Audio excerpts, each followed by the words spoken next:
Hi friends, welcome to LDK. So இந்த வீடியோவில் நம்ம என்ன பார்க்க போகிறோம் அப்படின்னா 9th ஸ்டாண்டர்டில் ஹிஸ்ட்ரி லெசன் 1 பார்க்க போகிறோம். ஸோ ஃபஸ்ட்டு வந்து பார்த்தீங்கன்னா யூனிட் 6 வந்து 1 by 1 படிச்சுட்ருக்கோம். ஸோ அதில் இந்த லெசன் 5வது லெசன். ஸோ மனித பரிணாம வளர்ச்சியும் சமூகமும் வரலாற்றுக்கு முந்தைய காலம். ஸோ இதுதான் நம்ம பார்க்க போகிறோம். ஃபஸ்ட்டு வந்து பார்த்திங்கன்னா தொல்லியல் அப்படின்னா என்னதுன்னா ஆர்கியாலஜிஸ்ட் தெரிஞ்ச வேர்டு தான். ஓகேங்களா? ஸோ அதாவது என்ன அர்த்தம் அப்படின்னா மனுஷங்களுடைய கடந்த காலத்தை, ஓகேங்களா, மனுஷங்களுடைய கடந்த காலத்தை குறித்து ஆராயிறதான் என்னது அப்படின்னா தொல்லியல் அப்படின்னு சொல்கிறாங்க. நீங்கள் அந்த எந்த பாயிண்ட்டோ அதை மட்டும் மைண்டில் வச்சுக்கோங்க. மனுஷங்களுடைய கடந்த காலத்தை பற்றி குறித்து அதை ஆராயிறது தான் என்னதுன்னா தொல்லியல். ஓகேங்களா? ஓகே, நெக்ஸ்ட்டு மானுடவியல் அப்படின்னு சொல்கிறாங்க. ஓகேங்களா? வேலியான்த்ரோபாலஜி அப்படின்னு கூட சொல்கிறாங்க. ஸோ இங்கிலீஷில் சொல்கிறாங்க. ஸோ மானுடவியல்னால் மானுடன் அப்படிங்கிறது எக்ஸ்ட்ரா வந்திருக்கு. அப்போது மனுஷங்களுடைய மூதாதையர்கள் இருப்பாங்களே, பாட்டன் முப்பாட்டன் இது மாதிரி நிறைய பேர் இருப்பாங்களே, அதுக்கும் முன்னாடி அந்த பாட்டன் முப்பாட்டனுக்கும் முன்னாடி இருப்பாங்கள்ல, அந்த மூதாதையர்களுடைய உடலமைப்பும் சரி, அவங்களுடைய பரிணாம வளர்ச்சி எப்படி இருக்குது சொல்லுவாங்களே, குரங்குலேருந்து தோன்றனா அப்படின்னு சொல்லுவாங்களே, அந்த மூதாதையருடைய உடலமைப்பும் சரி, அவங்களுடைய அந்த பரிணாம வளர்ச்சியும் சரி, ஓகேங்களா, இதை வந்து புதைப்படிமங்கள் மூலமாக, ஓகேங்களா, புதைப்படிமம்னா என்னென்னா இப்போ அவங்களுடைய எலும்புகள் இது மாதிரி ஏதாவது ஒரு பார்ட் வந்து கிடச்சிச்சு அப்படின்னா அதை வந்து ப்ரிசர்வ் பண்ணி அதன் மூலமாக கண்டுபிடிக்கிறது. ஓகேங்களா? ஸோ புதைப்படிமங்கள் மூலமாக ஆராய்ஞ்சு அதை வந்து படிக்கக்கூடிய அது சம்மந்தமாக படிக்கக்கூடிய அந்த இயலுக்கு தான் என்னது அப்படின்னா மானுடவியல். ஓகேங்களா? ஸோ இது புரிஞ்சுட்டா மானுடன் வந்துச்சுன்னா அந்த மூதாதையர்களை பற்றி, அவங்களுடைய உடலமைப்பை பற்றி, அவங்களுடைய பரிணாம வளர்ச்சி பற்றி. தொல்லியல் ஜென்ரலாக கொடுத்தாங்க அப்படின்னா மனுஷங்களுடைய கடந்த காலத்தையும் அந்த தொல்பொருளை பற்றியும் ஆராய்ந்து செய்கிறது. ஓகேங்களா? ஸோ நம்மளுடைய புவின்னு சொல்லி பார்த்தீங்க அப்படின்னா நம்மளுடைய பூமி அப்படிங்கிறது எப்போ உருவாச்சு அப்படின்னா சுமார் 4.54 பில்லியன் ஆண்டுகளுக்கு முன்னாடியே தோன்றுச்சு. ஓகேங்களா? 4.54. ஓகேங்களா? பூவி 2 தான் இருக்குது, 2ஓட டபுள் டிஜிட் என்னது 4. ஸோ 4.54 பில்லியன் ஆண்டுகளுக்கு முன்னாடி தான் என்ன ஆயிருக்கு அப்படின்னா தோன்றிருக்குது. எது? நம்மளுடைய புவி. ஓகேங்களா? ஸோ நம்மளுடைய இந்த புவியை, ஓகேங்களா, இந்த புவியுடைய வரலாற்றை, ஓகேங்களா, இந்த நம்ம இந்த பூமியுடைய வரலாற்றை நிலவியல் ஆய்வாளர்கள் இருப்பாங்கள்ல, நிலத்தை சர்ச் பண்ணுறது, அதுக்கப்புறம் தோண்டி எடுத்து பார்க்குறது, இந்த மாதிரி ஆய்வாளர்கள் இருப்பாங்கள்ல, அவங்க வந்து 3 பகுதியாக பிரிச்சிருக்கிறாங்க. ஒன்று வந்து பார்த்திங்க அப்படின்னா நெடுங்காலம், எரா அப்படின்னு சொல்கிறாங்க. இப்போ ரீசெண்டாக அந்த வேர்ட்ஸ் வந்து வந்துக்கிட்டு இருக்குல்ல, ஸோ அது மாதிரி காலம் அப்படின்னா பீரியட், ஊழி அப்படின்னா ஈப்போச் அப்படின்னு சொல்கிறாங்க. ஓகேங்களா? இதில் வந்து பார்த்திங்கன்னா இதை 3 டைப்பாக பிரிக்கிறாங்களா. யார்? நிலவியல் ஆய்வாளர்கள். எத்தனை டைப்பாக பிரிக்கிறாங்க? 3 டைப்பாக பிரிக்கிறாங்க. என்னென்னலாம் பிரிக்கிறாங்க? நெடுங்காலம், அதுக்கப்புறம் காலம், அதுக்கப்புறம் ஊழியம். ஓகேங்களா? ஊழி. நெடுங்காலம்ங்கிறது எரா, அதுக்கப்புறம் பீரியட், அதுக்கப்புறம் ஈப்போச். ஓகேங்களா? ஸோ இதில் வந்து 1 பில்லியன் அப்படிங்கிறது 100 கோடி, 1 மில்லியன் அப்படிங்கிறது 10 லட்சம். ஓகேங்களா? அங்கே கோடி, இங்கே அதோட கம்மியாக லட்சம், இங்கே பில்லியன், இங்கே அதோட கம்மியாக மில்லியன், இங்கே 100 ஒரு 0 கம்மி, இந்த மாதிரி ஞாபகம் வச்சுக்கோங்க. ஓகேங்களா? இப்போ பில்லியன் மில்லியன் கம்மி, 100 கோடி, இங்கே 10 லட்சம். ஓகேங்களா? ஸோ இனிமேல் தான் பார்க்க போகிறோம் ஆஸ்ட்ரலோபித்தீசின் அப்படின்னு சொல்கிறாங்க. நல்லா கேட்டுக்கோங்க. ஆஸ்ட்ரலோபித்தீசின் அப்படின்னா என்னென்னா குரங்கு இனம். ஓகேங்களா? ஸோ அந்த குரங்கு இனத்தில் தான் அதாவது நவீன மனித இனம் அப்படிங்கிறது தோன்றுச்சு. அப்போது நவீன மனித இனம் வந்து குரங்கினத்துலேருந்து தோன்றுச்சு. அந்த குரங்கினத்துக்கு பேர் என்ன அப்படின்னா ஆஸ்ட்ரலோபித்தீசின். ஓகேங்களா? ஆஸ்ட்ரலோபித்தீசின். ஓகேங்களா? ஆஸ்ட்ரலோபித்தீசின். ஓகே, இப்போது ஹிஸ்ட்ரி இருக்குல்ல, நம்மளுடைய வரலாறு இருக்குல்ல, வரலாறை எழுத ஆரம்பித்தது ஸ்டார்டிங்கில் யார் ஃபஸ்ட்டு எழுத ஆரம்பித்தாங்க அப்படின்னா கிரேக்கர்கள் காலத்தில் தான் என்ன பண்ணாங்க அப்படின்னா வரலாறு அப்படிங்கிறத எழுத ஆரம்பித்தாங்க. அப்போ ரே இதுலேயும் கிரேக்கரில் ரே வரிசை தான் இருக்குது, வரலாறுலேயும் ரே தான் இருக்குது, 2வது எழுத்து. ஸோ அப்படியே வச்சுக்கோங்க. ரே. ஓகேங்களா? ஸோ வரலாற்றின் தந்தைன்னு பார்த்தீங்க அப்படின்னா ஹெரடோட்டஸ். ஓகேங்களா? வரலாற்றின் தந்தை ஹெரடோட்டஸ். ஓகேங்களா? அவர் கிரேக்கத்தை சேர்ந்தவர். ஓகேங்களா? வரலாற்றின் தந்தை யார்? ஹெரடோட்டஸ். ஓகேங்களா? வரலாறு இங்கே வந்து ரோடோட்டஸ் டஸ் அப்படின்னு அமைச்சுக்கோங்க. வரலாறுனா ஹிஸ்ட்ரி, டஸ். வரலாறுனா என்னது? ஹிஸ்ட்ரின்னு சொல்கிறோமா, ஹிஸ் அப்படின்னு சொல்கிறோமா, லாஸ்ட்டில் டஸ் அப்படின்னு முடியும் அப்படிங்கிறத ஞாபகம் வச்சுக்கோங்க. அவள் வரலாற்றின் தந்தை, ஹிஸ்ட்ரியோடைய தந்தை யார்? ஹிஸ்ஸு, அங்கே டஸ்ஸு, அப்போ டஸ் அப்படின்னு லாஸ்ட்டில் வரும் அப்படிங்கிறத ஞாபகம் வச்சுக்கோங்க. ஏன் அவரை வந்து வரலாற்றுடைய தந்தைன்னு சொல்கிறாங்க? ஏதாவது ஒரு காரணம் இருக்கும்ல. அது காரணம் என்னது அப்படின்னா, ஏன் அப்படின்னா அவர் வந்து வரலாற்றை வந்து எப்படி எழுதியிருப்பார் அப்படின்னா மனிதத்தன்மையோடையும் பகுத்தறிவோடு எழுதியிருப்பார். ஸோ அதனால் அவரை வந்து வரலாற்றுடைய தந்தை ஹெரடோட்டஸ் அப்படின்னு சொல்லி சொல்கிறாங்க. ஓகேங்களா? ஸோ அதுக்கப்புறம் பார்த்திங்கன்னா மண்ணடுக்கியல் அப்படின்னு சொல்கிறாங்க. இதுக்கு இங்கிலீஷில் ஸ்ட்ராட்டியோகிராஃபி. ஓகேங்களா? ஸ்ட்ராட்டிகிராஃபி. ஓகேங்களா? ஸ்ட்ராட்டிகிராஃபி. ஓகேங்களா? மண்ணடுக்கியல் ஸ்ட்ராட்டிகிராஃபி அப்படிங்கிறத ஞாபகம் வச்சுக்கோங்க. மண்ணடுக்கியல் அது மண் சம்மந்தமாக அதை ஆராயக்கூடியது. அப்போது பாறை, மண்ணடுக்கு, இதோடைய தோற்றம் எப்படி இருக்குது, அதோடைய தன்மைகள் என்னது, அந்த மண் எந்த உறவு முறையை சேர்ந்தது, எந்த டைப்பை சேர்ந்துச்சு, அந்த பாறை எந்த டைப்பை சேர்ந்துச்சு, இந்த மாதிரி குறித்து ஆராயதான் என்னதுன்னா மண்ணடுக்கியல். ஓகேங்களா? ஸோ அதுக்கப்புறம் பார்த்தீங்க அப்படின்னா எண்ணிக்கால்டி நன்னா அப்படின்னு சொல்கிறாங்க. இது வந்து என்னதுன்னா உலகத்திலேயே ரொம்ப ரொம்ப பழமையான ஒரு அருங்காட்சியகம். ஓகேங்களா? எண்ணிக்கால்டி நன்னா. ஓகேங்களா? எண்ணிக்கால்டி நன்னா, எண்ணிக்கோடி அப்படின்னு ஞாபகம். எண்ணிக்கால்டி நன்னா. ஸோ இது எங்கே இருக்குது அப்படின்னா மெசபடோமியா. ஓகேங்களா? மெசபடோமியாவில் இருக்குது. டோமியா. என்னன்னு அது கவுண்ட் பண்ணு, டோமியா நீ கொஞ்சம் கவுண்ட் பண்ணு அப்படின்னு ஞாபகம் வச்சுக்கோங்க. ஓகேங்களா? ஸோ அப்போ எண்ணிக்கால்டி நன்னா அப்படின்னா என்னென்னா மெசபடோமியாவில் இருக்கக்கூடிய ரொம்ப பழமையான ஒரு அருங்காட்சியகம். ஓகேங்களா? இது எந்த காலத்தை சேர்ந்துச்சு அப்படின்னா 530 கிமு 530 சேர்ந்துச்சு. 500ன்னு நம்ம பாதி அப்படின்னு எடுத்துக்கிடுவோம்ல. ஸோ அப்படி ஞாபகம் வச்சுக்கோங்க. எண்ணிக்கால்டிங்கிறது பேர் எதுக்கு வச்சாங்க அப்படின்னா எண்ணிக்கால்டி அப்படிங்கிறது ஒரு இளவரசியோட பேர். அது யாருடைய மகள் அப்படின்னா அதாவது நபோனிடசின். ஓகேங்களா? நபோனிடசின். ஓகேங்களா? நபோனிடசின் அவர் வந்து அவருடைய மகள் தான் எண்ணிக்கால்டி. ஓகேங்களா? அவர் வந்து பாபிலோனியாவுடைய அரசர். ஓகேங்களா? எண்ணிக்கால்டி அவங்க அப்பா பேர் வந்து நபோனிடசின். ஓகேங்களா? நபோனிடசின் அவங்க மகள் தான் யார்? எண்ணிக்கால்டி. இவங்க பேரை தான் எங்கே வச்சுருக்காங்கன்னா இந்த அருங்காட்சியகத்துக்கு வச்சுருக்காங்க. இந்த நபோனிடசின் அப்படிங்கிறது வந்து எந்த அரசர் அப்படின்னா பாபிலோனியாவோட அரசர். ஓகேங்களா? ஓகே, நெக்ஸ்ட்டு வந்து பார்த்திங்கன்னா பொது ஆண்டு 1471. ஓகேங்களா? 71 77. ஓகேங்களா? 1471 இங்கே 1677. 1471 1677. ஓகேங்களா? ஸோ இதில் ரெண்டை கம்பேர் பண்ணி பார்த்தீங்கன்னா அதாவது கேபிட்டோலைன். ஓகேங்களா? கேபிட்டல் அப்படின்னு வச்சுக்கோங்க. அந்த அருங்காட்சியகம் எங்கே இருக்குது அப்படின்னா இட்டாலியில் இருக்குது. ஸோ இதுதான் இப்போ வர நடந்துக்கிட்டு இருக்கக்கூடிய பழமையான அருங்காட்சியகம் அப்படின்னு சொல்கிறாங்க. ஓகேங்களா? அதுக்கப்புறம் இங்கிலாந்தில் ஆக்ஸ்ஃபோர்ட் யூனிவர்சிட்டி இருக்குல்ல, அந்த ஆக்ஸ்ஃபோர்ட் யூனிவர்சிட்டியில் ஆஷ்மோலியன் அப்படிங்கிற ஒரு மியூசியம் இருக்குது. அப்போது உலகத்திலேயே பழமை வாய்ந்த யூனிவர்சிட்டியில் இருக்கக்கூடிய மியூசியம் அப்படின்னா அது ஆஷ்மோலியன். ஓகேங்களா? அது எந்த ஆண்டுன்னா 1277.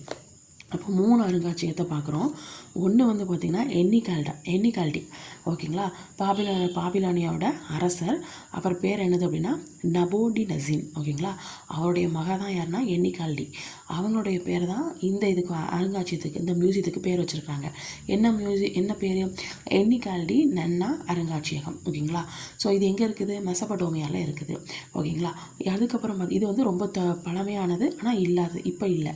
அடுத்து வந்து பார்த்திங்கன்னா 1400 இங்கே 14 இங்கே 16 இங்கே 71 இங்கே 77. ஓகேங்களா? ஸோ இதில் வந்து பார்த்திங்கன்னா இதில் கேபிட்டல் அப்படின்னு ஞாபகம் சொல்லியிருக்கேன். கேபிட்டல் அப்போ கேபிட்டோலைன் இது வந்து இட்டாலியில் இருக்குது. இட்டாலி ஓகேங்களா?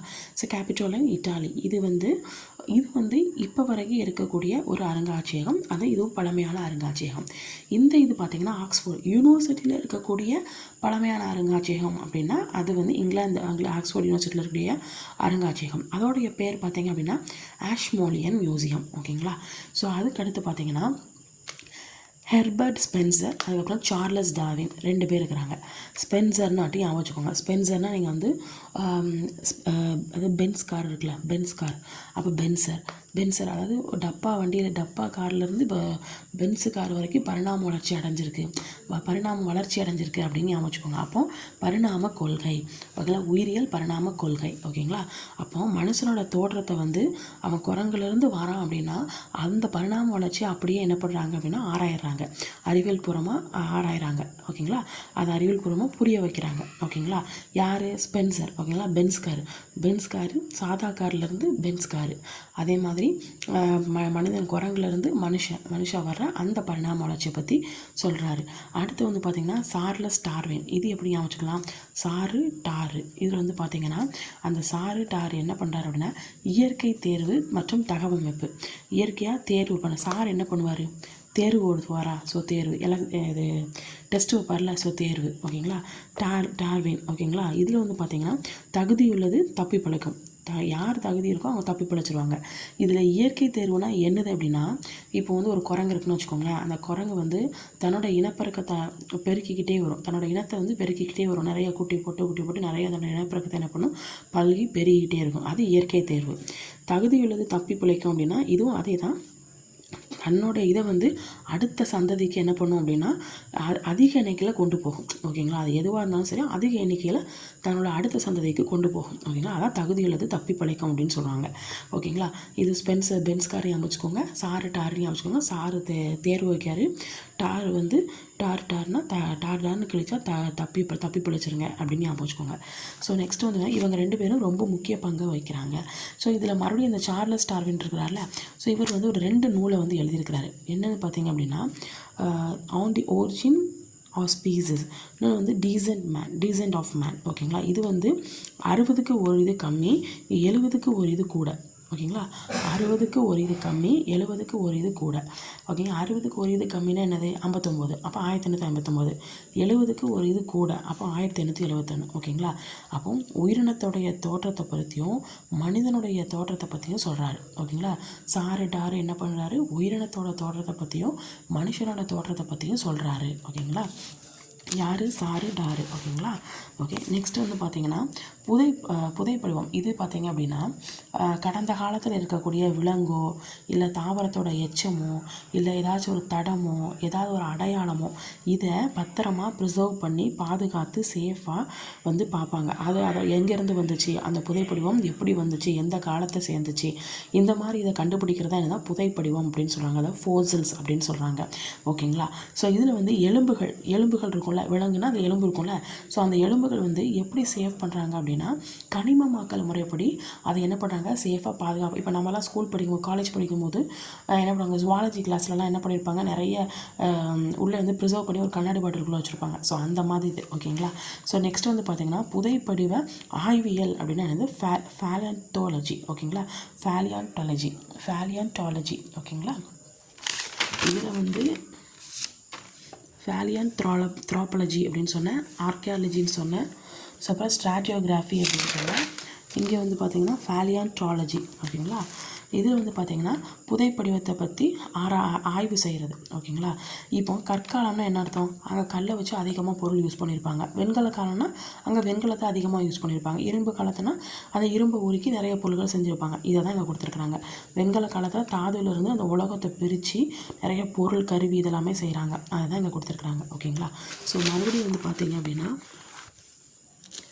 ஆஸ்ட்ரலோபித்திக்ஸ், ஓகேங்களா. இதுதான் அந்த ஆஸ்ட்ரலோபித்திக்ஸ். அந்த குரங்கு மாதிரி இருக்கிற முகத்தை தான் நான் இப்படி வரைஞ்சிருக்கேன். ஸோ ஆஸ்ட்ரலோபித்திக்ஸ் பார்த்திங்க அப்படின்னா இது கிட்டத்தட்ட ஒரு 4.12 2 மில்லியன்ஸ் இயர்ஸுக்கு முன்னாடி உள்ளது. ஹோமோ எரக்டஸ் பார்த்திங்கன்னா 2 மில்லியன்லேருந்து 1 லேக்கு, ஓகேங்களா. ஸோ ஹோமோ சாப்பியன்ஸ்னால் நம்ம இப்போ இருக்கக்கூடிய இனம், ஓகேங்களா. ஆஸ்ட்ரலோபித்திக்ஸ்லேருந்து ஹோமோ எரக்டஸ் ஆகி அதுக்கப்புறம் இப்போ ஹோமோ சாப்பியன்ஸாக இருக்கிறோம், ஓகேங்களா. புரிஞ்சுச்சா? Homo erectus to homo sapiens. First வந்து ஆஸ்ட்ரலோபித்திக்ஸ், ஓகேங்களா. ஸோ இதில் வந்து பார்த்திங்கன்னா மனுஷன் வந்து சிம்பன்சி குரங்கு இருக்குல்ல, அது மாதிரியே கிட்டத்தட்ட 98% ஒத்துருக்கானா. ஸோ அப்போ கிட்டத்தட்ட நம்ம சிம்பன்சி குரங்கோட வகையினம் தான், ஓகேங்களா. அப்போ அவங்களோட மரபணு இதுவும் நம்மளோட இதுவும் எல்லாமே ஒன்று போல் இருக்குது. கிட்டத்தட்ட 98% வந்து மேட்ச் ஆகுது அப்படின்னு சொல்கிறாங்க. ஸோ அடுத்து வந்து பார்த்திங்கன்னா மனுஷங்க இருக்காங்களே, இப்போ நம்ம இருக்கோம்ல, நம்மளுடைய மூதாதையர்கள் இருக்கிறாங்களே, அவங்க என்ன சொல்கிறாங்கன்னா ஹோமினின் அப்படின்னு சொல்கிறாங்க. இது எப்படி ஞாபகம் வச்சுக்கலாம் அப்படின்னா, நாம் இப்போ வெளியில் அங்கிட்டு இங்கிட்டு சுற்றிக்கிட்டே இருக்கோம், ஆனால் நம்மளுடைய மூதாதையர்கள் என்ன பண்ணுவாங்க, ஹோம்குள்ளே இருப்பாங்க, அடங்கி வீட்டுக்குள்ளேயே இருப்பாங்க அப்படிங்கிற மாதிரி ஞாபகம் வச்சுக்கோங்க. ஜஸ்ட்டு ஒரு ஷார்ட்கட்டுக்கு, ஓகேங்களா. அவங்க நாடோடி மாதிரி அலைஞ்சிட்டு தான் இருப்பாங்க, பட் என்ன ஹோமில் இருப்பாங்க அப்படின்னு வச்சுக்கோங்க. ஹோமினின், ஓகேங்களா. ஸோ அப்போ வந்து ஹோமினின். ஸோ இதில் வந்து பார்த்திங்கன்னா இந்த ஹோமினின் அப்படிங்கிறது வந்து 7லேருந்து 5 மில்லியன் ஆண்டுகளுக்கு முன்னாடி உள்ளாங்க. அப்போவே வந்து என்ன ஆச்சுன்னா இது ஃபார்ம் ஆகிடுச்சு, ஓகேங்களா, உருவாகிட்டாங்க, ஓகேங்களா. ஃபஸ்ட்டு இது எங்கே இருக்குது அப்படின்னா ஃபார்ம் ஆச்சு அப்படின்னா ஆப்பிரிக்கா, ஓகேங்களா. ஏன்னா அவங்க கொஞ்சம் கருப்பாக இருப்பாங்க அப்படிங்கிறத வச்சு ஞாபகம் வச்சுக்கோங்க. ஆப்பிரிக்காலேருந்து ஸ்டார்ட் ஆச்சு, ஓகேங்களா. இந்த ஹோமினினுடைய தொடக்க இனம் பார்த்திங்கன்னா நம்ம ஆஸ்ட்ரோலோபிதிக்ஸ், ஓகேங்களா. ஆஸ்ட்ரோலோபிதிக்ஸ் தான் ஃபஸ்ட்டு, ஓகேங்களா. அதுக்கப்புறம் தான் ஒவ்வொன்றா வருது. அந்த ஹோமோ எரக்டஸ் வழியாக ஹோமினின் வழியாக ஹோமோ சாப்பியன்ஸ்க்கு வருது, ஓகேங்களா. ஸோ இந்த ஆஸ்ட்ரோலோபிதிக்ஸ் அப்படிங்கிறது வந்து அதோட எலும்பு கூடி எங்கே கிடச்சிருக்குன்னா அதே ஆப்பிரிக்காவில் கிடச்சிருக்கு. அடுத்து வந்து பார்த்திங்கன்னா ஹோமினின் என்ன சொல்கிறாங்க, மூதாதையர்கள், ஓகேங்களா. ஸோ இதுவும் ஆப்பிரிக்காவில் தான் ஃபார்ம் ஆகுது, அங்கே தான் உருவாகினாங்க, ஓகேங்களா. ஸோ மனித மூதாதையரை 3 டைப்பாக பிடிக்கிறாங்க, ஹோமினின், ஓகேங்களா. ஸோ ஹோமினிட் அப்படிங்கிறது என்னது அப்படின்னா பெருங்குரங்கு, அதாவது அழிஞ்சு போன பெருங்குரங்கோட இனம் தான், ஓகேங்களா. இப்போ வந்து குரங்கு வந்து மினிட்டுக்கு என்ன ஆகும், தாவிக்கிட்டே இருக்குமா, அப்போ மினிட்டு பெருங்குரங்கு அப்படின்னு யோசிச்சுக்கோங்க. ஹோமினின் அப்படிங்கிறது விலங்கு இருக்குல்ல, விலங்கோடைய பழங்குடியினம், அதுக்கப்புறம் மூதாதையருடைய உறவுகள், இது எல்லாமே ஹோமினின். ஹோமோ சாப்பியன்ஸ் அப்படின்னா நம்ம, அதாவது நவீன மனிதர்கள், ஹோமோ சாப்பியன்ஸ், அதாவது கிட்டத்தட்ட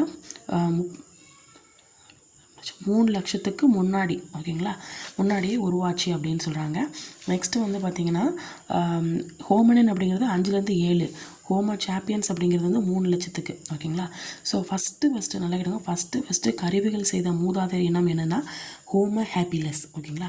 இது எப்படி நம்ம ஞாபகம் வச்சுக்கலாம் அப்படின்னா ஃபஸ்ட்டு கருவி செஞ்சால் நம்ம என்ன பண்ணுவோம், ஹாப்பியாக தானே இருப்போம். ஸோ அப்போ ஹேப்பிலஸ், ஓகேங்களா. ஹேப்பிலஸ் ஃபஸ்ட்டு கருவி செஞ்சால் ஹாப்பியாக இருப்போம், ஃபஸ்ட்டு கருவி செஞ்சால் ஹாப்பியாக இருப்போம். ஸோ ஹேப்பிலஸ், ஹோமோ ஹேப்பிலஸ் அப்படிங்கிறது ஞாபகம் வச்சுக்கோங்க, ஓகேங்களா. கை கோடாரிகளையும் அவங்க தான் ஃபஸ்ட்டு செய்ய ஆரம்பித்தாங்க. அது யார் அப்படின்னா எரக்டஸ் எர்காஸ்டர். இது எப்படி வச்சுக்கோங்க, கை கோடாரியை செஞ்சது எரக்டஸ் எர்காஸ்டர். இப்போ கை கோடாரியை கையில் வச்சுருக்காங்க, அதை இறக்கணும் அப்படின்னு வச்சுக்கோங்க. எரக்டஸ் எர்காஸ்டர் அப்படிங்கிறது ஞாபகம் வச்சுக்கோங்க. கையில் வந்து கோடாரி இருக்குது, மேலே தூக்க சொன்னாங்க இறக்குறீங்க, மறுபடியும் மேலே தூக்க சொன்னாங்க இறக்குறீங்க. ஸோ அப்போ எரக்டஸ் எர்காஸ்டர் அப்படிங்கிறத ஞாபகம் வச்சுக்கோங்க, ஓகேங்களா. ஹெப்பிலஸ் எதுக்கு ஹாப்பியாக இருப்பீங்க, ஃபஸ்ட்டு கருவி செஞ்சால் ஹாப்பியாக இருப்பீங்க. ஸோ அதுக்கப்புறம் கையில் கோடாரி இருக்குது, எரக்டஸ் எர்காஸ்டர் அப்படிங்கிறத ஞாபகம் வச்சுக்கோங்க. ஸோ சிம்பன்சி, அப்புறம் பிக்மி சிம்பன்சி, இது என்ன சொல்கிறாங்க, போனோபோ அப்படின்னு சொல்கிறாங்க. சிம்பன்சி போ அப்படின்னு வச்சுக்கோங்க, போ நோ போ, ஓகேங்களா. இப்போ வரைக்கும் வாழக்கூடிய ஒரு உயிரினம் அப்படின்னு சொல்கிறாங்க. அதுக்கப்புறம் பார்த்திங்கன்னா மனித மூதாதையர்கள் இருக்காங்களே, ஸோ அவங்களுடைய அந்த புதைப்பிடிவு எலும்பு இருக்குல்ல, அந்த எலும்பை வச்சு 3ஆக பிரிக்கிறாங்க. என்னது அப்படின்னா ஹோமோ எபிலிஸ், ஹோமோ எரக்டஸ், நியாண்டர்தாலன்சிஸ், ஓகேங்களா. ஹோமோ ஹெப்பிலிஸ் அதான் ஹெப்பிலிஸ்னால் என்னது, இப்போ வேலை படித்தோம்ல, கருவியை கண்டுபிடிக்கிறாங்க. கை கோடாரி வந்து எரக்டஸு, நியாண்டர்தாலன்சிஸ் 3ஆக பிரிக்கிறாங்க.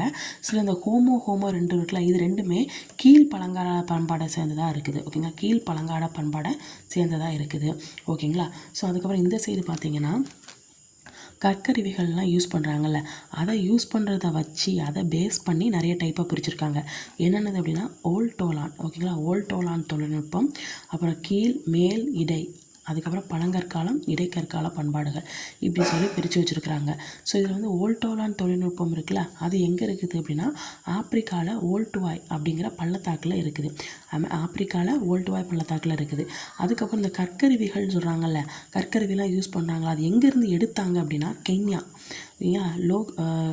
லோமிக்குவி அப்படிங்கிற ஒரு இடத்துல தான் கற்கருவிகள் நிறைய கிடச்சிருக்கு, ஓகேங்களா. கென்யாவில், ஓகேங்களா, கென்யாவில் லோமிக்குவி அப்படிங்கிற இடத்துல தான் நிறைய கிடச்சிருக்கு அப்படின்னு சொல்கிறாங்க, ஓகேங்களா. ஸோ இது புரிஞ்சிடுச்சா. ஸோ அதுக்கப்புறம் இங்கே சைடு வந்தீங்கன்னா இப்போ மனித மூதாதையர்னு சொல்கிறோம்ல, அதாவது ஆஸ்ட்ரோலோபதிசன் ஸ்டார்டிங்லேருந்து பார்த்துட்ருக்கோம்ல, அவங்க வந்து சுத்தியல் கல் இதெல்லாமே யூஸ் பண்ணியிருக்காங்க. நெக்ஸ்ட் வந்து ஃப்ளேக்ஸ் அப்படின்னா என்னது, ஃப்ளேக்ஸாக இருக்குது அப்படின்னா என்னது, செதிலாக இருக்குது அப்படின்னு சொல்லி அர்த்தம், ஓகேங்களா. இதெல்லாமே என்ன பண்ணாங்க, கருவியாக யூஸ் பண்ணியிருக்கிறாங்க, ஓகேங்களா. அதுக்கப்புறம் இந்த கை கோடாரி வெட்டுக்கருவி அப்படின்னு சொல்கிறாங்க. இது ரெண்டுமே என்ன சொல்கிறாங்க, இருமுக கருவிகள் அப்படின்னு சொல்கிறாங்க. அது 2 பக்கமும் உங்களுக்கு வந்து ஷார்ப்பாக இருக்கும், ஓகேங்களா. 2 சைடும் என்ன பண்ணிடுவாங்க, இப்படி செதுக்கி வச்சுருப்பாங்க. ஸோ அந்த கருவிகள்லாம் யூஸ் பண்ணியிருக்கிறாங்க. ஓகேங்களா. இந்த கருவிகளுக்கு பேர் என்னது, இந்த கைக்கோடாரின்னு சொல்கிறாங்களா, அதுக்கு பேர் என்னென்னா அச்சூலியன் கருவி அப்படின்னு சொல்கிறாங்க. இந்த அச்சூலியன் அப்படிங்கிறது எங்கே இருக்குது, எங்கே கிடச்சிச்சு, அந்த அச்சூலியன் கருவி ஒரு இடத்துல கிடச்சிருக்கு. அந்த இடத்த வந்து கண்டுபிடிச்சிருக்காங்க. அது எந்த இடம் அப்படின்னா ஃப்ரான்சிஸ் செயின்ட் அச்சூல் அப்படிங்கிற பிளேஸில், அச்சூல் அப்படிங்கிற பிளேஸில். ஓகேங்களா. ஃப்ரான்சிஸ் செயின்ட் அச்சூல். ஓகேங்களா. ஃப்ரான்சிஸில் செயின்ட் அச்சூல் அப்படிங்கிற பிளேஸில் தான் அச்சூல் கருவி வந்து கிடச்சிருக்கு. ஓகேங்களா. ஸோ அதுக்கப்புறம் பார்த்தீங்க அப்படின்னா சென்னைக்கு இந்த அச்சூலியன் கருவி அடுத்து எந்தெந்த பகுதிகளெலாம் கிடச்சிருக்கு அப்படின்னா சென்னைக்கு நியரில், அதுக்கப்புறம் கர்நாடகாவில் இசாம்பூர் பகுதிகளை, மத்திய பிரதேசத்தில் பிம்பேத்கா அப்படிங்கிற இடத்துலையும் கிடச்சிருக்கு. ஓகேங்களா. சென்னை, கர்நாடகா, மத்திய பிரதேசம். ஓகேங்களா. கர்நாடகாவில் உங்களுக்கு வந்து இசாம்பூர், மத்திய பிரதேசத்தில் பிம்பேத்கா. ஓகேங்களா. ஸோ இந்த இடத்துல வந்து உங்களுக்கு அச்சூலியன் அப்படிங்கிற கருவி வந்து கிடச்சிருக்கு.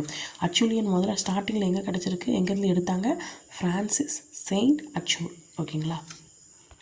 ஸோ அடுத்து வந்து பார்த்திங்கன்னா இடைப்பழங்கற்கால பண்பாடு. இதில் வந்து பார்த்திங்கன்னா ஹோமோ எரக்டஸ் இனம். ஓகேங்களா. எரக்டஸ்னால் என்ன சொல்லியிருக்கேன், எரக்டஸ் இறக்கிறது ஏற்றுறது, இறக்கிறது ஏற்றுறது சொன்னலாம். ஸோ நம்ம ஹோமோ எரக்டஸ் அப்படிங்கிறது கற்கருவிகள் அப்படின்னு சொல்லி படித்தோம். ஹோமோ எரக்டஸ் வந்து கைக்கோடாரி அப்படின்னு படித்தோம். ஓகேங்களா. ஸோ கத்தி, கூர்முனை கருவி, சுரண்டும் கருவி இதெல்லாமே அவங்க வந்து யூஸ் பண்ணாங்க. இதில் ஒரு முக்கியமான ஒரு பாயிண்ட் என்ன, லெவலாய்சியன். ஓகேங்களா. லெவலாய்சியன் அப்படிங்கிற ஒரு கற்கருவியை யூஸ் பண்ணுறாங்க. ஓகேங்களா. இது என்ன எப்படி ஞாபகம் வச்சுக்கலாம், லெவலாய்சியன் தானே, லெவல். ஓகேங்களா. லெவல் அதாவது இடை இருக்கிறதும் ஒரு இடைன்னு என்னது, இடைன்னு ஞாபகம். இல்லை ஒரு பெண்ணுடைய இடை அப்படின்னு எடுத்துக்கோங்க, ஒரு லெவல் தான் இருக்கணும், ரொம்ப குண்டாக இருக்கக்கூடாது அப்படின்னு ஞாபகம். ஒரு லெவல் தான் அப்படின்னு ஞாபகம். இடையில் நிற்கிறதுக்கும் ஒரு லெவல் தான் அப்படின்னு ஞாபகம். இடையில் நிற்கிறதுக்கும் ஒரு லெவல். அப்போ லெவலாய்சியன் அப்படிங்கிற ஒரு கற்கருவியை யூஸ் பண்ணது எந்த காலம் அப்படின்னா லெவல்.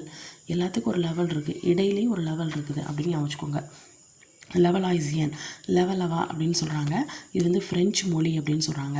இது எங்கெங்கெல்லாம் வந்து கிடச்சிச்சு அப்படின்னா ஐரோப்பாவில் மத்திய அப்புறம் மேற்காசிய பகுதி, ஐரோப்பா அப்புறம் மத்தியில் அப்புறம் மேற்காசிய பகுதிகளில் கிடச்சிருக்கு. எந்தெந்த பகுதி, ஐரோப்பா, மத்திய அப்புறம் மேற்காசிய பகுதிகளில் கிடச்சிருக்கு. ஸோ இதில் வந்து பார்த்திங்கன்னா நியாண்டர்தாஸ்ன்னு லாஸ்ட்டாக ஒன்று படித்தோமா, ஹோமோ எபிலஸ், அதுக்கப்புறம் ஹோமோ எரக்டஸ், அப்புறம் நியாண்டர்தாஸ் படித்தோமா. ஸோ இதில் வந்து நியாண்டர்தாஸ் பார்த்திங்க அப்படின்னா 3,85,000 1,98,000 அந்த இதுக்கு இடையில் உள்ள இனம் சொல்கிறாங்க நியாண்டர்தாஸ். ஓகேங்களா. இவங்க தான் இறந்துருப்பாங்களே அவங்கள முறையாக என்ன பண்ணாங்க, புதைச்சாங்க. ஓகேங்களா. அப்போ இடையில தான் கரெக்டாக புதைச்சிருக்காங்க அப்படின்னு வச்சுக்கோங்க. இடையில தான் கரெக்டாக புதைச்சிருக்காங்க. இப்போ வந்து ஒரு சவக்குழின்னு வச்சுக்கோங்க, இதில் வந்து கரெக்டாக புதைச்சிருக்காங்க அப்படின்னு படம் வரைஞ்சிருக்கேன். ஓகேங்களா. ஸோ அப்போ இடையில் வந்து கரெக்டாக புதைச்சிருக்காங்க. ஏன்னா இடை அப்படிங்கிறது ஒரு லெவலாக இருக்கணும், அப்போ தான் கரெக்டாக புதைப்பாங்க. அப்போ கரெக்டாக புதைக்கிற பழக்கம் எங்கேருந்து வந்துச்சு அப்படின்னா உங்களுக்கு வந்து இடைப்பழங்கற்கால பண்பாட்டிலேருந்து வந்திருக்கு. ஸோ அது மட்டும் இல்லாமல் லெவல், இடை வந்து கரெக்டாக லெவலாக இருந்ததுனால தான் அப்படின்னு சொல்லி ஞாபகம் வச்சுக்கோங்க. ஸோ நெக்ஸ்ட்டு வந்து பார்த்திங்கன்னா மேல் பழங்கற்கால பண்பாடு. பார்த்திங்கன்னா இவங்க வந்து மேலே அப்படின்னா கொஞ்சம் புதிய நுட்பத்தை வந்து ஃபாலோ பண்ணுறாங்க. என்னது அப்படின்னா உளி. ஓகேங்களா. உளியெல்லாம் யூஸ் பண்ண ஆரம்பித்தாங்க. பியூரின் அப்படிங்கக்கூடிய பியூராக இருக்கும் அப்படின்னு ஞாபகம். உளி அப்படிங்கிற யூஸ் பண்ண ஆரம்பித்தாங்க. சிலிக்கா கல் கேள்விப்பட்டிருப்பீங்களா. ஸோ சிலிக்கா கல்லை வந்து யூஸ் பண்ணுறாங்க. நுண்கற்கருவி அப்படின்னு அழைக்கக்கூடிய குறுங்கற்கருவியை என்ன பண்ணுறாங்க, யூஸ் பண்ணுறாங்க. அப்போ கருவிகளை வந்து இன்னும் கொஞ்சம் வித்தியாசமாக யூஸ் பண்ண ஆரம்பிக்கிறாங்க. ஓகேங்களா. உளி, பியூரின், சிலிக்கா கல், அப்புறம் நுண்கற்கருவி. ஓகேங்களா. ஸோ அதுக்கப்புறம் ஓவியம், கலைப்பொருள் இதெல்லாமே அவங்க வந்து உருவாக்குறாங்க. கொஞ்சம் மேலே போகிறாங்க அப்படின்னு அமைச்சுக்கோங்க. மொழி, மேலேனா மொழி. அப்போ இவங்க வந்து மொழி வந்து அப்படிங்கிறது இவங்க இதில் தான் உருவாச்சு. ஓகேங்களா. மேலே மொழிங்கிறது எந்த வரிசை, வரிசை, மே தானே வரும். ஸோ அப்போ வந்து மேலே அப்படின்னு வச்சுக்கோங்க. ஓகேங்களா. ஸோ மொழி உருவான பண்பாடு அப்படின்னு சொல்கிறாங்க. ஸோ நவீன மனிதர்கள் பார்த்திங்க அப்படின்னா 3 லட்சம் ஆண்டுகளுக்கு முன்னாடி தோன்றிய இடம் என்னது அப்படின்னா ஆப்பிரிக்காவில் இருக்கக்கூடிய சப் சஹாரா பகுதி. ஓகேங்களா. இப்போ இருக்கக்கூடிய நவீன மனிதர்கள் தோன்றிய 3 லட்சம் ஆண்டுகளுக்கு முன்னாடி தோன்றிய இடம் என்னென்னா ஆப்பிரிக்காவில் சப் சஹாரா பகுதியில். ஓகேங்களா. ஸோ நெக்ஸ்ட்டு வந்து மேல் பழங்கற்கால பண்பாட்டில் பார்த்தீங்க அப்படின்னா ஐரோப்பாவில் வாழ்ந்த மனிதர்கள் அவங்க பேர் என்ன, அவங்க வாழ்ந்துருக்கிறாங்களா, அப்போ அவங்களுக்கு ஒரு பேர் இருக்கும்ல, அது பேர் என்ன, குரோ மக்னான்கள். ஓகேங்களா. ஸோ இப்போ இருக்கக்கூடிய நாம் ஓகேங்களா. நாம் 3 லட்சம் ஆண்டுகளுக்கு முன்னாடி போய் பார்த்தோன்னா நாம் வந்து எங்கே இருந்தோமா, ஆப்பிரிக்காவில் இருக்கிறோம். ஆப்பிரிக்காவில் சப்சஹாரா பகுதியில் இருக்கிறோம். அங்கேருந்து அவங்களுக்கு நம்ம என்ன பேர் வச்சுருக்கோம் அப்படின்னா குரோவ் மக்னான்கள். ஓகேங்களா.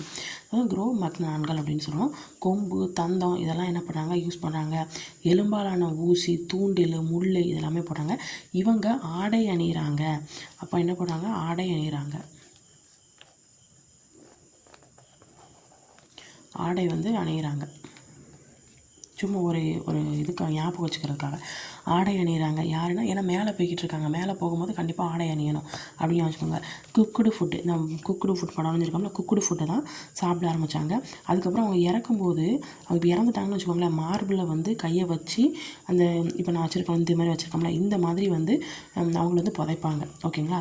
ஸோ அதுக்கப்புறம் பதக்கம், நல்ல வேலைப்பாடுடைய கருவி எல்லாமே யூஸ் பண்ணுறாங்க. இதுதான் பெண் சிலை. ஓகேங்களா.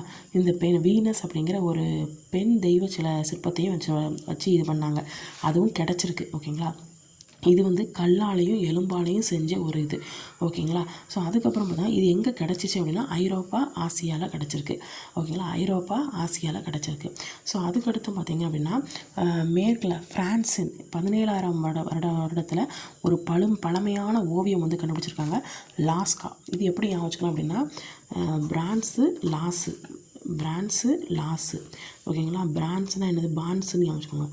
பான்ஸ் பவுடர் வாங்கினீங்க அப்படின்னா லாஸு அப்படின்னு ஞாபகம். அப்போ பிரான்ஸு, லாஸு. ஓகேங்களா.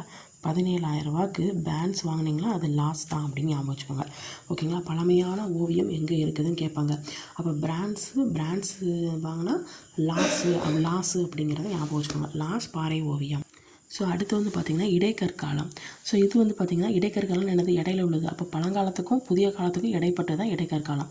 இதில் வந்து பார்த்திங்கன்னா மைக்ரோலித்திக் அப்படிங்கிற சிறு நுண்கருவியை வந்து யூஸ் பண்ணுறாங்க. ஓகேங்களா. மைக்ரோலித்திக் இடையில இருந்தால் மைக்ரோவாக தான் இருக்க முடியும். ஸோ மைக்ரோலித்திக் அப்படிங்கிற ஒரு சிறு நுண்கருவியை யூஸ் பண்ணுறாங்க. 5 சென்டிமீட்டர் இவ்வளோ தானே இருக்கும்.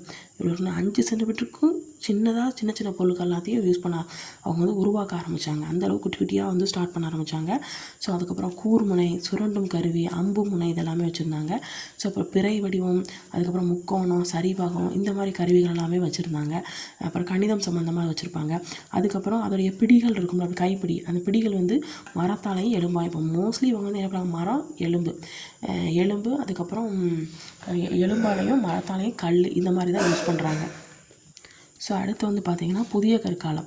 ஸோ புதிய கற்காலம்னு சொல்லி பார்த்திங்க அப்படின்னா இவங்க வந்து புதுசாக ஏதோ கொண்டு வராங்க. என்னதுன்னு பார்த்திங்கன்னா இப்போ தான் வேளாண்மைக்குள்ளே வராங்கிறாங்க, விலங்குகளை பழக்கிறாங்க. ஓகேங்களா.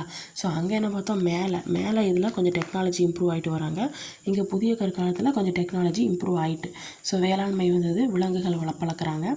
ஸோ பிறைநிலை பகுதின்னு சொல்கிறாங்க. அது எந்த பகுதி அப்படின்னா எகிப்து, இஸ்ரேல், பாலஸ்தீனம், ஈராக். ஓகேங்களா. எகிப்து, இஸ்ரேல், பாலஸ்தீனம், ஈராக். இதில் இஸ்ரேல், ஈராக், எகிப்து. அப்புறம் லாஸ்ட் வந்து என்னது, பாலஸ்தீனம். அப்புறம் ஏ. ஓகேங்களா. ஸோ பாலஸ்தீனம் இந்தந்த பகுதிகளெலாம் என்ன சொல்கிறாங்க, பிறைநில பகுதி அப்படின்னு சொல்லி அழைக்கிறாங்க. ஓகேங்களா. ஸோ அடுத்து வந்து பார்த்திங்கன்னா இந்த வேளாண் நடவடிக்கை அப்படிங்கிறது வந்து எப்போ ஸ்டார்ட் ஆச்சு அப்படின்னா அவங்களுக்கு வந்து 10,000லேருந்து 5,000 வரைக்கும். ஓகேங்களா. அந்த காலகட்டத்தில் தான் என்ன பண்ணி ஸ்டார்ட் ஆச்சு. ஓகேங்களா. ஸோ அதுக்கப்புறம் 10,000 ஆண்டுகளுக்கு முன்னாடி பார்த்திங்கன்னா என்ன பயிரிட்டாங்க அப்படின்னா கோதுமை, பார்லி, பட்டாணி இந்த மாதிரி தான் பயிரிட்டாங்க. ஓகேங்களா. ஸோ அதுக்கப்புறம் பார்த்திங்கன்னா இதில் கிமு 4,000 ஆண்டுகளுக்கு அடுத்து பார்த்திங்க அப்படின்னா விளைச்சலுக்காக என்ன பண்ணாங்க, பயிரிட்டாங்க. ஸோ அடுத்து வந்து பார்த்திங்கன்னா காய், கனி, அதுக்கப்புறம் விதை கொடுக்கும்ல. ஸோ அந்த இப்போ அத்தி, அதுக்கப்புறம் ஆலு விதை, அதுக்கப்புறம் பேரிச்சம்பழம், மாதுளை, திராட்சை, இந்த மாதிரி இதுவும் என்ன பண்ணாங்க, பயிரிட ஆரம்பித்தாங்க. ஸோ அதுக்கப்புறம் இப்போ இவங்க இந்த புதிய கற்காலத்தில் பார்த்திங்க அப்படின்னா கருவிகள் எல்லாமே இன்னும் கொஞ்சம் இம்ப்ரூவ் பண்ணுறதுக்காக, அதை கொஞ்சம் ஷைனிங்காக இருக்கிறதுக்காக என்ன பண்ணாங்க, மெருகூட்ட ஆரம்பித்தாங்க. ஸோ இதுதான் புதிய கற்காலத்தில் கருவிகளுக்கான ஒரு இது என்ன சொல்லி கொஞ்சம் இம்ப்ரூவ்மெண்ட்டு அப்படிங்கிற மாதிரி ஞாபகம் வச்சுக்கோங்க. ஸோ நெக்ஸ்ட்டு வந்து பார்த்திங்கன்னா இவங்களுக்கு நிரந்தர வீடு அப்படிங்கிறது வந்து இருக்க ஆரம்பிச்சு, நிரந்தரமாக ஒரு இடத்துல தங்க ஆரம்பித்தாங்க. ஸோ பெரிய ஊர் அந்த மாதிரி இடத்துல. ஓகேங்களா. ஸோ அடுத்து வந்து பார்த்திங்கன்னா நம்மளுடைய பண்டைய நாகரிகம் அப்படிங்கிறதுக்கு உருவாக்குறதுக்கு ஒரு முக்கிய கூறாக இருக்கிறது என்னது அப்படின்னா உணவு வந்து உபரியாக இருக்கிறது. ஓகேங்களா, அதனால தான் பண்டைய நாகரிகம் அப்படிங்கிறது வந்து உருவாகுச்சு அப்படின்னு சொல்கிறாங்க. ஓகேங்களா, இப்போ சென்னையை சுற்றி பார்த்திங்கன்னா அத்திரம்பாக்கம், குடியம் இந்த மாதிரி இடங்களில் பார்த்திங்கன்னா எவ்வளோன்னா 1.5 2 மில்லியன் ஆண்டுகளுக்கு முன்னாடி இதெல்லாம் கிடச்சிச்சு அப்படிங்கிறத சொல்கிறாங்க.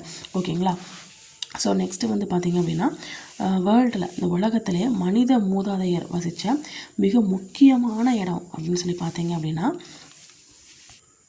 அதாவது ஆல்ரெடி சொன்ன மாதிரி ஹோமோ எரெக்டஸ். ஓகேங்களா, ஸோ ஹோமோ எரெக்டஸ் வகை. ஸோ எரெக்டஸ்னால் என்ன சொல்லியிருக்கேன், அந்த எரெக்டஸ் எர்காஸ்டர் அப்படின்னா என்னது, எரெக்டஸ் எர்காஸ்டர்னால் அந்த கோடாரி, கை கோடாரி. ஓகேங்களா, ஸோ அது யூஸ் பண்ண அந்த கொசஸ் தலையாறு. ஓகேங்களா, என்ன கொசன்னு இருக்குது அப்படிங்கிற மாதிரி ஞாபகம் வச்சுக்கோங்க, கொசன்னு இருக்குது. அப்போ மனித மூதாதையர் வசித்த அந்த முதல் இடம் பார்த்திங்கன்னா கொசன்னு இருக்கும்னு ஞாபகம் வச்சுக்கோங்க. அப்போ கொசஸ் தலையாறு, அதாவது ஹோமோ எரெக்டஸ் அப்படிங்கிறது ஞாபகம் வச்சுக்கோங்க. ஸோ அதுக்கப்புறம் மாதிரிகளுடைய காலத்தை வந்து கரெக்டாக கணிக்கிறதுக்கு கதிர் அப்படிங்கிறத வந்து யூஸ் பண்ணாங்க. அது என்ன கதிர் யூஸ் பண்ணாங்க அப்படின்னா காஸ்மோஜெனிக் கதிர் அப்படிங்கிற அந்த கதிரை யூஸ் பண்ணியிருக்கிறாங்க. ஸோ இதன் மூலமாக அந்த காஸ்மிக் கதிரை பாய்ச்சி அது எவ்வளோ காலத்துக்கு சேர்ந்தது அப்படிங்கிறத கண்டுபிடிச்சாங்க. ஸோ சென்னைக்கு நியரில் பார்த்திங்கன்னா பல்லாவரம் அப்படிங்கிற இடத்துல பழங்கற்கால கருவிகளை வந்து ஃபைன் பண்ணுறாங்க. ஸோ அதில் கைகோடாரி அப்படிங்கிறது வந்து இருக்குது. ஸோ என்ன சொல்கிறாங்க, எங்கே இருந்துச்சுன்னா சென்னை கற்கருவி தொழிலகத்தில் வந்து இருக்குது அப்படின்னு சொல்கிறாங்க. ஸோ அதுக்கப்புறம் பார்த்திங்கன்னா இந்த பழங்கற்கால கருவியை வந்து கண்டுபிடிச்சிருக்காங்களா, யார் கண்டுபிடிச்சா அப்படின்னா ராபர்ட் ப்ரூஸ் வுட் 1863 வந்து கண்டுபிடிச்சாங்க. ஸோ அவர் யார் அப்படின்னா இங்கிலாந்தை சேர்ந்த நிலவியலாளர். ஓகேங்களா, ஸோ அது மட்டும் இல்லாமல் இந்த கருவிகள் எல்லாமே சேஃபாக இப்போ வந்து சென்னை மியூசியத்தில் வந்து இருக்குது அப்படின்னு சொல்கிறாங்க. ராபர்ட் ப்ரூஸ் வுட் 1863, சென்னைக்கு நியர் பல்லாவரம். ஓகேங்களா, ஸோ அடுத்து வந்து பார்த்திங்கன்னா இப்போ வந்து மேலே பார்த்தாச்சு, இடை பார்த்தாச்சு, அதுக்கப்புறம் இது புதிய கற்காலம் பார்த்தாச்சு, இப்போ கீழ்பழங்கற்கால பண்பாடு பார்க்க போகிறோம். ஸோ இதில் வந்து பார்த்திங்கன்னா கைகோடாரி தான் சேம், பிளக்கக்கூடிய கருவி இதெல்லாமே கண்டுபிடிச்சாங்க. ஸோ அதுக்கப்புறம் இதெல்லாம் எங்கே வந்து கிடச்சிச்சு அப்படின்னா வட ஆற்காடு, தருமபுரி. ஸோ அங்கே வந்து இதெல்லாம் எடுத்தாங்க. ஸோ அதுக்கப்புறம் அவங்க வந்து எந்த இதை யூஸ் பண்ணாங்க, அவங்க பொருள்லாம் செய்கிறாங்களா அதை செய்கிறதுக்கு எந்த இதை யூஸ் பண்ணாங்க அப்படின்னா பசால்ட், எரிமலைப்பாறை. அந்த பசால்ட் அப்படிங்கிற எரிமலைப்பாறையை தான் என்ன பண்ணுறாங்க அப்படின்னா பொருள் செய்கிறதுக்கு யூஸ் பண்ண ஆரம்பித்தாங்க. ஓகேங்களா, யார் கீழ்பழங்கற்கால பண்பாட்டை சேர்ந்தவர்கள். ஸோ அதாவது சான்றுகள் அப்படிங்கிறது தமிழ்நாட்டில் தென்பகுதியில் எதுவும் கிடைக்கல, இலங்கையிலையும் கிடைக்கல. ஓகேங்களா, இடைக்கற்கால பண்பாடு இருக்குல்ல அதுதான் வந்து தமிழ்நாட்டில் கிடைச்சிருக்கு. ஓகேங்களா, ஸோ அது பார்த்திங்கன்னா புதுப்பட்டி, சிவிக்கோட்டை இந்த இடத்துல தான் கிடைச்சிருக்கு அப்படின்னு சொல்கிறாங்க. ஸோ அதுக்கப்புறம் இவங்க வந்து என்னெல்லாம் யூஸ் பண்ணாங்க அப்படின்னா செர்ட்டு, குவாட்ஸ் இந்த இதாலான சிறிய செதில். ஓகேங்களா, செதில் கருவிகள் எல்லாத்தையும் என்ன பண்ணாங்க யூஸ் பண்ண ஆரம்பித்தாங்க. யார் அப்படின்னா இடை. ஓகேங்களா, இடைக்கற்காலம். ஸோ இப்போ மேல் பழங்கற்கால பண்பாடுன்னு சொன்னோம்ல அவங்களுக்கும் தமிழ்நாடு அப்படிங்கிறது வந்து எந்த இது சம்மந்தம் இல்லாமல் இருக்குது, எந்த இதுவும் எடுக்கலை, தமிழ்நாட்டிலேருந்து எந்த ஒரு இதுவும் எடுக்கலை. மேல் பழங்கற்காலத்தை சேர்ந்த எந்த ஒரு பகுதியும் தமிழ்நாட்டிலேருந்து எடுக்கலை. இடைக்கற்கால சான்றுகள் பார்த்திங்கன்னா தூத்துக்குடியில், அப்போ இடை வந்து தூத்துக்குடியில் தென் பகுதியில் இருக்குது. ஓகேங்களா, சிவப்பு மணல் குன்று பகுதியில் தேரி அப்படிங்கிற இடத்துல தூத்துக்குடி மாவட்டத்தில் இந்த இடைக்கற்கால சான்று வந்து கிடச்சிச்சு. ஸோ அதுக்கப்புறம் பார்த்திங்கன்னா புதிய கற்காலத்தில் பார்த்திங்கன்னா மெருகேற்றப்படாத கோடரி வந்து இருக்குது, அது பேர் செல்ட் அப்படின்னு சொல்கிறாங்க. அது மட்டும் இல்லாமல் கால்நடை மேய்க்கிறது புதிய கற்காலத்தில் தான் தோன்றுச்சு. ஸோ அதுக்கப்புறம் ஏன்னா விலங்கை வந்து பழக்கப்படுத்தினது அப்படிங்கிறது வந்து உங்களுக்கு எந்த இதில் விலங்கை வந்து பழக்கப்படுத்த ஸ்டார்ட் பண்ணாங்க அப்படின்னா புதிய கற்காலத்தை வந்து ஸ்டார்ட் பண்ணுவோம். ஸோ அந்த இதை தான் நம்ம பார்க்குறோம். ஸோ கால்நடை மேய்க்கிறது இதற்கான சான்றுகள் தமிழகத்தில் வந்து இருந்திருக்கு. ஸோ அதுக்கப்புறம் பையம்பள்ளி, வேலூரில் பையம்பள்ளி, அதுக்கப்புறம் தருமபுரி இதில். அது மட்டும் இல்லாமல் ஃபஸ்ட்டு மண்பாண்டம், வேளாண்மை இதுக்கான சான்றுகள் இங்கே தான் கிடச்சிருக்கு அப்படின்னு சொல்கிறாங்க. ஓகே, அப்போ மண்பாண்டம்னாலே புதுசாக இருக்குது, அப்போ புதிய கற்கால மனிதர்கள் அப்படின்னு ஞாபகம் வச்சுக்கோங்க. ஸோ அதுக்கப்புறம் புதிய கற்காலத்தை தொடர்ந்து அடுத்து என்ன காலம் வருதுன்னா இரும்பு காலம் அல்லது பெருங்கற்காலம் அப்படின்னு சொல்கிறாங்க. எதுக்காக பெருங்கற்காலம் சொல்கிறாங்க அப்படின்னா இறந்துட்டாங்கன்னு வச்சுக்கோங்களேன், அவங்களுக்கு மேலே ஒரு அவங்கள புதைச்சி பெரிய கல்லை அவங்களுக்கு மேலே நடுகள் மாதிரி நட்டி வச்சுருவாங்க. அதுக்குள்ளே வந்து கார்னிலியன் மணி, அதுக்கப்புறம் இரும்பு, வெண்கல பொருள் எல்லாத்தையும் போட்டு அவங்கள வந்து புதைச்சிருவாங்க. இந்த மாதிரி தான் பண்ணிகிட்டு இருந்தாங்க. ஸோ அதுக்கப்புறம் பார்த்திங்கன்னா நல்ல பண்பாட்டு வளர்ச்சி வந்து இங்கே வந்து அடைஞ்சிச்சு. புதிய கற்காலத்தில் நல்ல பண்பாடு வந்து வளர்ந்துச்சு. அதுக்கப்புறம் இது வந்து சங்க காலத்துக்கு முந்தைய காலம்னு சொல்கிறாங்க. அது மட்டும் இல்லாமல் மக்கள்கிட்ட அந்த பரிமாற்ற உறவுகளும் நல்லா டெவலப் ஆச்சு. ஓகேங்களா, இதுக்கான சான்றுகள் பார்த்திங்கன்னா ஆதிச்சநல்லூர் தூத்துக்குடியில், சானூர் மதுராந்தகம், நெக்ஸ்ட்டு சித்தன்ன வாசல் புதுக்கோட்டையில். ஓகேங்களா. ஸோ இது மாதிரி நிறைய சான்றுகள் வந்து இருக்குது. அது மட்டும் இல்லாமல் தமிழ்நாடு ஃபுல்லாக பார்த்திங்கன்னா பெருங்கற்கால ஈமச்சின்னங்கள் நிறைய கிடச்சிச்சு அப்படின்னு சொல்கிறாங்க. ஓகேங்களா. ஸோ அடுத்து வந்து இந்த புதைக்கிறதுலாம் இருக்குல்ல, புதைக்கிறது குறித்து நிறைய வழக்கங்கள் எல்லாமே எந்த இதை பற்றி சொல்லியிருக்கு அப்படின்னா சங்க இலக்கியத்தில் சொல்லியிருக்குது அப்படின்னு சொல்கிறாங்க. ஓகேங்களா. ஸோ பெருங்கற்காலத்தில் ஈமச்சின்னம் சொல்கிறாங்க. அது நிறைய டைப்ஸாக வந்து இருக்குது.